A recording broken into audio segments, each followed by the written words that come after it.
আসসালামু আলাইকুম। অবিরাম বাংলা সংবাদে সবাইকে স্বাগত জানাচ্ছি। তামান্না মৌ। শুরুতেই ইউপি সংবাদ শিরোনাম। প্রথম ধাপে ৮০টি উপজেলায় নির্বাচন কাল, ভোট গ্রহণযোগ্য করার নির্দেশ সিইসির।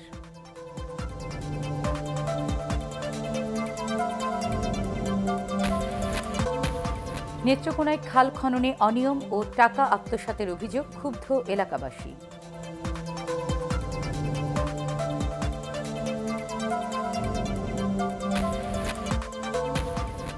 এবং বৃষ্টির কারণে বাংলাদেশ নিউজিল্যান্ড ওয়েলিংটন টেস্টের দ্বিতীয় দিনের খেলাও পরিত্যক্ত।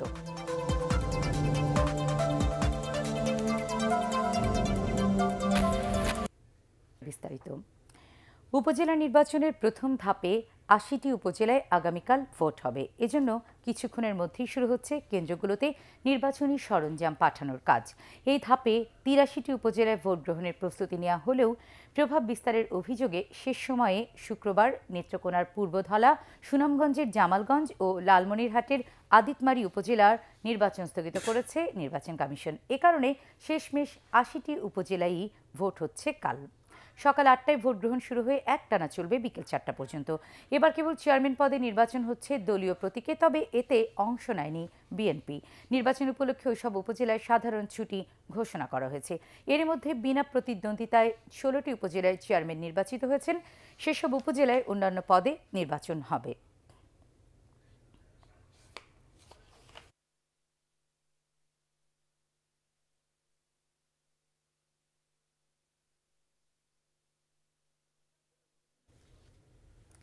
এদিকে এই ভোট গ্রহণযোগ্য করতে নির্বাচনী কর্মকর্তাদের নির্দেশ দিয়েছেন CEC K M Nurul Huda. গতকাল নির্বাচন কমিশনে এক প্রশিক্ষণ অনুষ্ঠানে তিনি বলেন, ভোটের আগের রাতে ব্যালট বক্স ছিনতাইয়ের মতো ঘটনা বন্ধ করতেই ইভিএম এর দিকে ঝোঁকা হচ্ছে।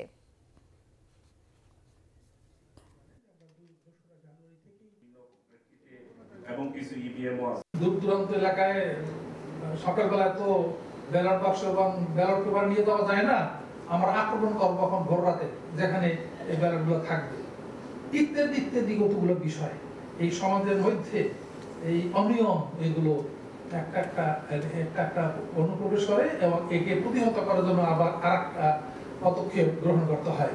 কারা সেজন্য দায়ী, কাদেরকে কি করা যাবে সেই শিক্ষা দেওয়ার ক্ষমতা যোগ্যতা আমাদের কমিশনে নেই এবং সেভাবে বলারও কোনো সুযোগ নেই যে কি কারণে এগুলো হচ্ছে।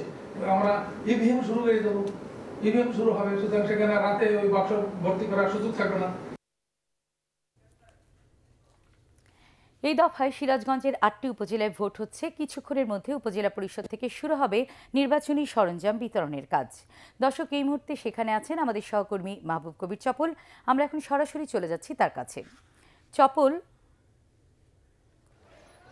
সিরাজগঞ্জের সার্বিক নির্বাচনী পরিবেশ আপনি কেমন দেখছেন?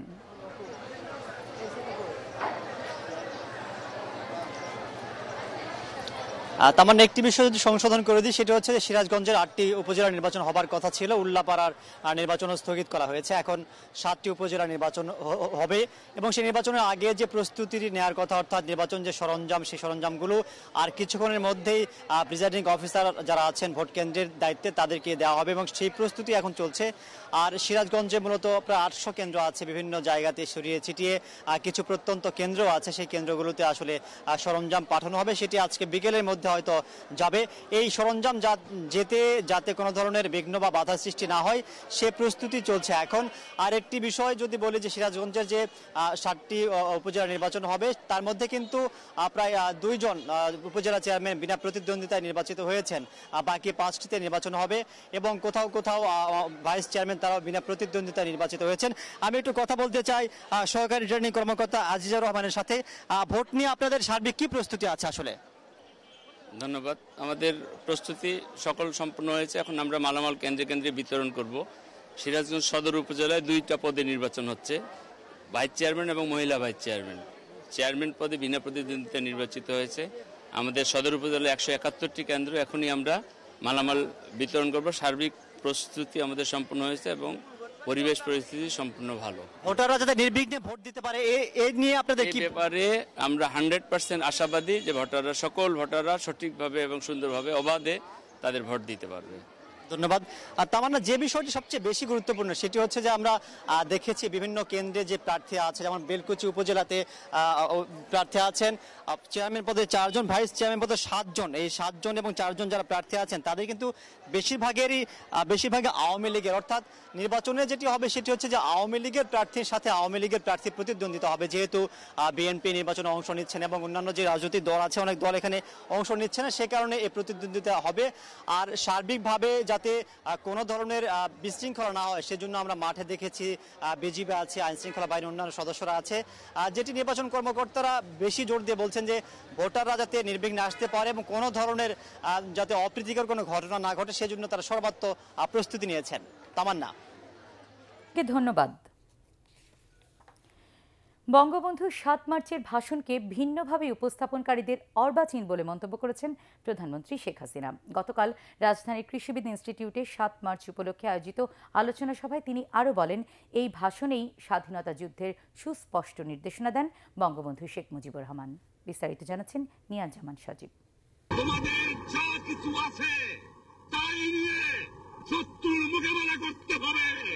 ঐতিহাসিক 7ই মার্চ উপলক্ষে রাজধানীর কৃষিবিদ ইনস্টিটিউটে এই আলোচনা সভার আয়োজন করে জাতির জনক বঙ্গবন্ধু শেখ মুজিবুর রহমান মেমোরিয়াল ট্রাস্ট। আলোচনা সভায় আওয়ামী লীগ সভাপতি শেখ হাসিনা বলেন, বঙ্গবন্ধুর 7ই মার্চের ভাষণ অসহযোগ আন্দোলন থেকে সশস্ত্র যুদ্ধে উদ্বুদ্ধ করেছিল সমগ্র জাতিকে।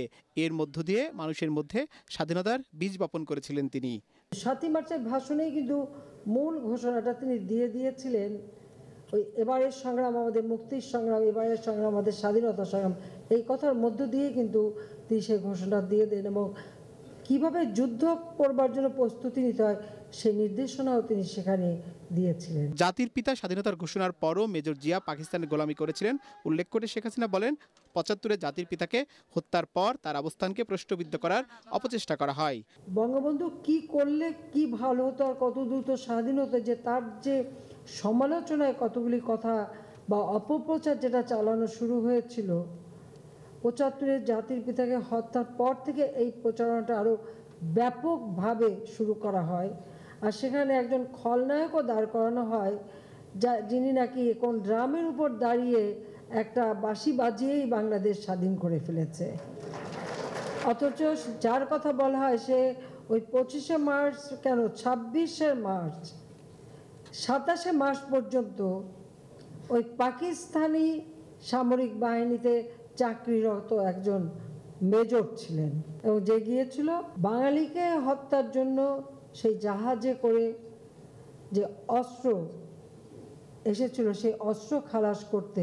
ঠিক তখন মুক্তিবাহিনী গড়ে না উঠলেও বঙ্গবন্ধুর নেতৃত্বে যে সংগ্রাম পরিষদ গড়ে উঠেছিল, যে নির্দেশ তিনি 7ই মার্চে দিয়েছিলেন, সেই সংগ্রামী জনতার হাতে ধরা পড়েছিল এবং তারাই ধরে নিয়ে এসেছিল তাকে।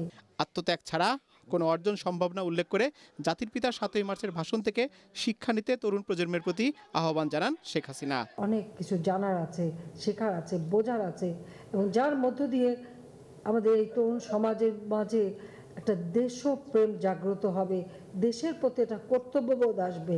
দেশকে বিজয়ী জাতি হিসেবে প্রতিষ্ঠিত করতে সরকার কাজ করে যাচ্ছে বলেও জানান প্রধানমন্ত্রী। নিয়াজ জামান সজীব, এটিএন বাংলা, ঢাকা। কারচুপি ও অনিয়মের মাধ্যমে নির্বাচিত সংসদে যোগ দিয়ে সুলতান মোহাম্মদ মনসুর জাতির সাথে প্রতারণা করেছেন বলে অভিযোগ করেছে বিএনপি। গতকাল রাজধানীতে নারী দিবসের অনুষ্ঠানে দলের মহাসচিব মির্জা ফখরুল ইসলাম আলমগীর এই অভিযোগ করে বলেন, এতে জাতীয় ঐক্য ফ্রন্টের ঐক্যে কোনো ক্ষতি হবে না। সংসদে বিএনপির যোগ দেওয়ার সম্ভাবনা নেই বলেও আবারও জানিয়ে দেন তিনি। জানাচ্ছেন মইনুল হাসান।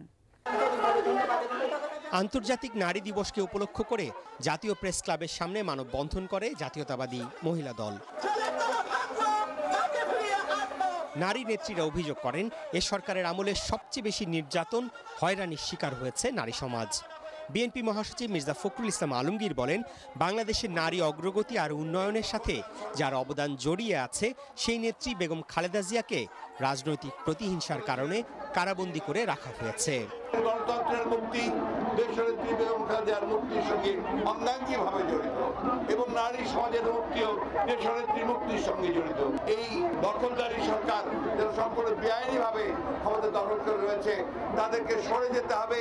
অনুষ্ঠান শেষে ঐক্যফ্রন্টের ব্যানারে বিজয়ী সুলতান মনসুরের সংসদে যোগ দেয়া নিয়ে প্রতিক্রিয়া জানানোর পাশাপাশি জাতীয় ঐক্যফ্রন্টে কোনো টানাপোড়েন নেই বলে দাবি করেন বিএনপি মহাসচিব। মনসুর সাহেব তিনি একটি দখলদারি সরকারের সম্পূর্ণ জনগণের প্রতিনিধিত্ব ছাড়া যে পার্লামেন্ট, সেই পার্লামেন্টে যোগ দিয়ে তিনি নিজেকে শুধু ক্ষুদ্রই করেননি, সেই সঙ্গে জনগণের সঙ্গে প্রতারণা করেছে। সুলতান মনসুর ঐক্যফ্রন্টের কোনো ইম্পর্টেন্ট কোনো ব্যক্তি নয়।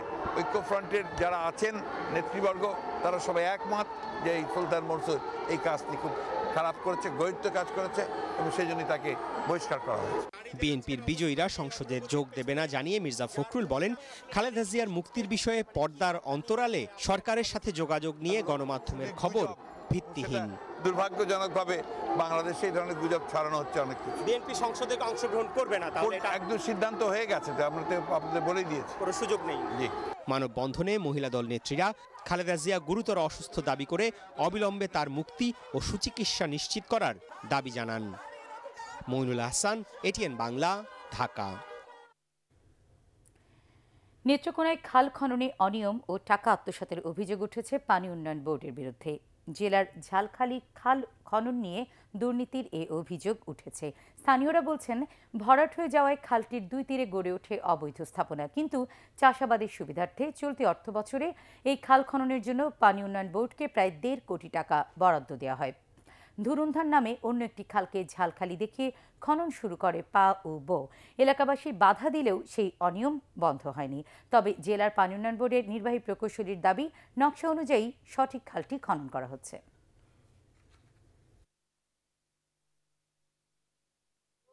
পানি উন্নয়ন বোর্ড যে কার্ডটার অনুমোদন পেয়েছে সেই কার্ডটা হচ্ছে জালোকালী, এটা জগন্নাথপুর মৌজা। জালোকালী খালটা হচ্ছে নদীর পাশে জগন্নাথপুর বাজার গেছে, ওইটা খনন করলে আমাদের হাওড়া এলাকা অনেক উপকার হইতো। মূলত খালটা ছিল গ্রামের পাশে দেয়া, কিন্তু গ্রাম নষ্ট হয়ে যাবে বিধায় এখানে বড় হয়ে গেছে। এছাড়া আমরা খাল করলে গ্রামের ক্ষতি হবে, এলাকার ক্ষতি হবে। জিপিএস এর মাধ্যমে খালগুলা ফাইন্ড আউট করা হয়েছে এবং খালের সিএস ম্যাপ দেখে সেই খালের সীমানা চিহ্নিত করা হয়েছে, সেইভাবেই খালগুলা ডিপিপিতে অন্তর্ভুক্ত হয়েছে। নানা কর্মসূচিতে পালিত হলো আন্তর্জাতিক নারী দিবস। কর্মক্ষেত্রে নারীর অধিকার প্রতিষ্ঠায় মানববন্ধন, সমাবেশ ও শোভাযাত্রা সহ গতকাল বিভিন্ন কর্মসূচি পালন করে নারী সংগঠনগুলো। বিস্তারিত জানাচ্ছেন ফজলে রাব্বি। সারা বছর সবসময় নিজেদের অধিকার সমুন্নত রাখার পাশাপাশি সকল ক্ষেত্রে নারী পুরুষ সম অধিকারের দাবিটি নানাভাবে আন্তর্জাতিক নারী দিবসে সামনে নিয়ে আসেন সচেতন মানুষেরা। সভা সমাবেশ, মানববন্ধনে সামাজিক ন্যায় বিচার, পারিবারিক নির্যাতন রোধ, যৌন হয়রানি ও মাতৃত্বকালীন সেবা নিশ্চিত করা সহ সকল বিষয় নতুন করে উচ্চারিত হয়। গার্মেন্টস সেক্টরে নারীদের 6 মাস ছুটি দিতে হবে এবং নারীদের সম অধিকার সম মর্যাদা দিতে হবে। অন্যান্য বছরের মতো এবারও মহিলা পরিষদ নারী অধিকার নিশ্চিত করতে, আইনের বাস্তবায়ন ও রাষ্ট্রের সকল পর্যায়ে নারীদের অংশগ্রহণ নিশ্চিত করতে 2019 ঘোষণাপত্র তুলে ধরে। নারী ও কন্যার প্রতি নির্যাতনকারীদের রাজনৈতিক, সামাজিক ও প্রশাসনিক প্রশ্রয় দেওয়া বন্ধ করতে হবে এবং যৌন নিপীড়ন ও ধর্ষণের বিরুদ্ধে পাড়া মহল্লায় গণপ্রতিরোধ গড়ে তুলতে হবে। দিবস উপলক্ষে বেগম বদরুন্নেসা ট্রাস্ট কৃতি নারীদের সম্মাননা দিয়েছে রাজধানীর মাতৃভাষা ইনস্টিটিউটে। খ্যাতিমান নারীরা বলেন, অগ্রযাত্রার তাদের পথ কখনোই সহজ ছিল না। যোগ্যতা দিয়েই এগিয়ে চলছেন তারা, ছিনিয়ে নিয়েছেন অবস্থান।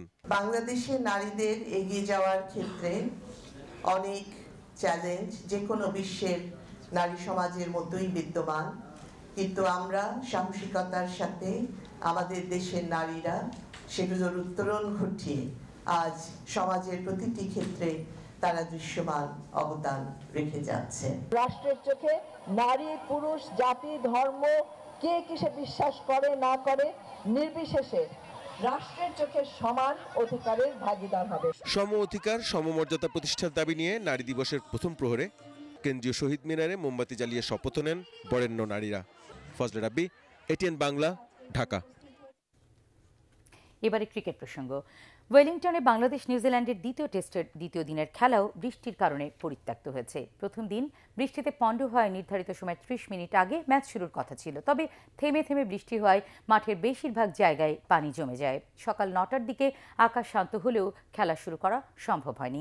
বেসিন রিজার্ভে এরপর আবারও বেরসিক বৃষ্টি হানা দিলে খেলা পরিত্যক্ত ঘোষণা করেন আম্পায়াররা। তৃতীয় দিন বাংলাদেশ সময় রাত 3:30টায় শুরু হবে ম্যাচটি। হয়রানি ছাড়াই সব জেলার বিচারাধীন মামলা দ্রুত নিষ্পত্তি করতে নারী জজদের অনুরোধ জানিয়েছেন আইনমন্ত্রী আনিসুল হক।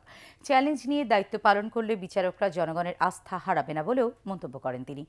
গতকাল রাজধানীর বিচার প্রশাসন ইনস্টিটিউটে বাংলাদেশ মহিলা জজ অ্যাসোসিয়েশনের বার্ষিক সম্মেলনে মন্ত্রী এসব কথা বলেন।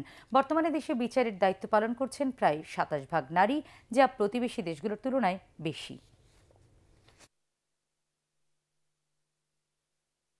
আপনারা বিচারাধীন মামলাগুলো দ্রুত নিষ্পত্তি ও বিচার প্রার্থী জনগণের দুর্ভোগ লাঘবের জন্য স্বীয় মেধা, মনন ও কৌশল প্রয়োগ করবেন। কিভাবে হয়রানিমূলক মামলা কমিয়ে মানুষকে অল্প সময়ে, অল্প ব্যয়ে ও সহজে বিচারিক সেবা নিশ্চিত করা যায় তার প্রতি লক্ষ্য রাখাও আপনাদের দায়িত্ব। মতবিরোধ থাকতেই পারে, তবে দল ভাঙার ষড়যন্ত্র মেনে নেওয়া হবে না বলে হুঁশিয়ারি দিয়েছেন স্থানীয় সরকার, পল্লী উন্নয়ন ও সমবায় বিষয়ক সংসদীয় স্থায়ী কমিটির সভাপতি ইঞ্জিনিয়ার খন্দকার মোশাররফ হোসেন। গতকাল ফরিদপুরে সংসদ নির্বাচন পরবর্তী জেলা আওয়ামী লীগের পুনর্মিলনী অনুষ্ঠানে তিনি এসব কথা বলেন। এর আগে টানা তৃতীয়বারের মতো ফরিদপুর 3 আসন থেকে সংসদ সদস্য নির্বাচিত হয় ইঞ্জিনিয়ার খন্দকার মোশাররফ হোসেনকে অভিনন্দন জানানো হয়। পরে ছিল মনোজ্ঞ সাংস্কৃতিক অনুষ্ঠান।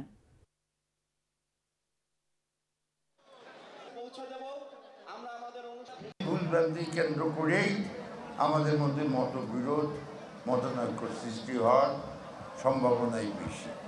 আমরা আমাদের মতবিরোধটাকে দলের ফ্যাব্রিকটাকে, দলের সংগতিটাকে নষ্ট করার জন্য ব্যবহার করব।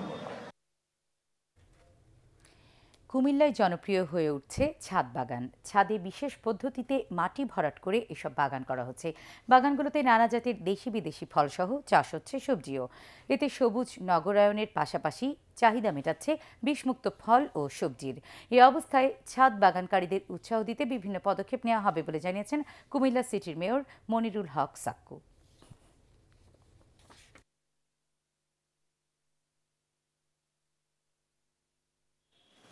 বাজারে ফরমালিনে ভরা এগুলোর থেকে খাইলে নিজের গাছ থেকে নিজে পেরে খেলে আলাদা তৃপ্তি পাওয়া যায়। আম সিজনের ফল 12 মাসে ফল হয়, বেশ ভালো মজা লাগে। সিটি কর্পোরেশনের ভিতরে যারা বিল্ডিং এর ছাদের উপর সুন্দরভাবে বাগান করবে তাদেরকে আমাদের সিটি পক্ষ থেকে সহযোগিতা করাবো এবং 10% ট্যাক্স আমরা কমানোর জন্য আমরা প্রস্তাব করবো।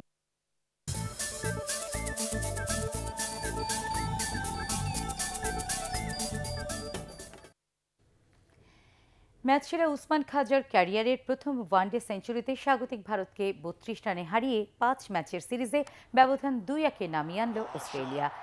রাঁচির জেএসসিএ ইন্টারন্যাশনাল স্টেডিয়ামে 313 রানের টার্গেটে নেমে 281-তে গুটিয়ে যায় ভারত। টস হেরে ব্যাট করে উদ্বোধনী জুটিতে অ্যারন ফিঞ্চ ও উসমান খাজার 193 রানে দারুণ সূচনা করে অস্ট্রেলিয়া। অধিনায়ক ফিঞ্চ 99 বলে 93 রানে সাজঘরে ফিরলেও খাজা 113 বলে করেন 104 রান। উসমান খাজার ক্যারিয়ারে এটি প্রথম সেঞ্চুরি। শেষ পর্যন্ত 5 উইকেটে 313 রানে থামে অজিরা। জবাবে প্যাট কামিন্স ও রিচার্ডসনের বোলিং তোপে মাত্র 27 রানে 3 উইকেট হারিয়ে বিপর্যয়ে পড়ে ভারত। সেই বিপর্যয় আর কাটাতে পারেনি তারা। অধিনায়ক বিরাট কোহলি 123 রানের আশা জাগানিয়া ইনিংস খেললেও শেষ পর্যন্ত 32 রানে পরাজিত হয় ভারত। রোববার চণ্ডীগড়ে হবে চতুর্থ ওয়ানডে ম্যাচ। উদিনেসকে 4-1 গোলে হারিয়ে ইটালিয়ান সিরি এতে শিরোপার পথে আরও এক ধাপ এগিয়ে গেল জুভেন্টাস। দ্বিতীয় স্থানে থাকা নেপোলির চেয়ে 19 পয়েন্টে এগিয়ে গেল ওল্ড লেডিরা। তুরিনে ক্রিস্টিয়ানো রোনালদোকে ছাড়াই মাঠে নামে জুভেন্টাস। তবে তালিকায় 15তে থাকা উদিনেস প্রতিরোধই করতে পারেনি।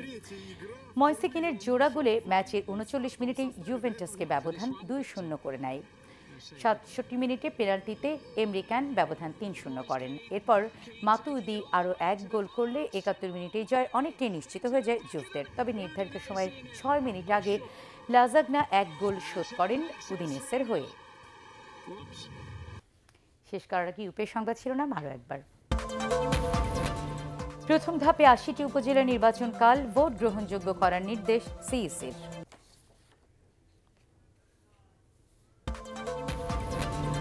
করাইলে বস্তিতে আগুন, কয়েকটি মুদি দোকান ক্ষতিগ্রস্ত।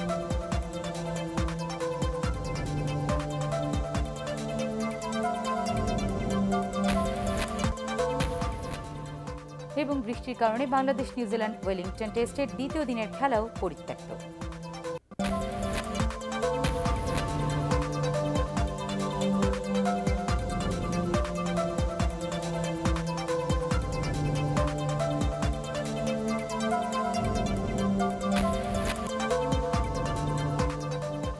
পরবর্তী সংবাদ দেখার আমন্ত্রণ জানিয়ে এখনকার মতো শেষ করছি। দর্শক, এটিএন বাংলা সংবাদ ইউটিউবে দেখতে ব্রাউজ করুন www.youtube.com/ATNTubeNews।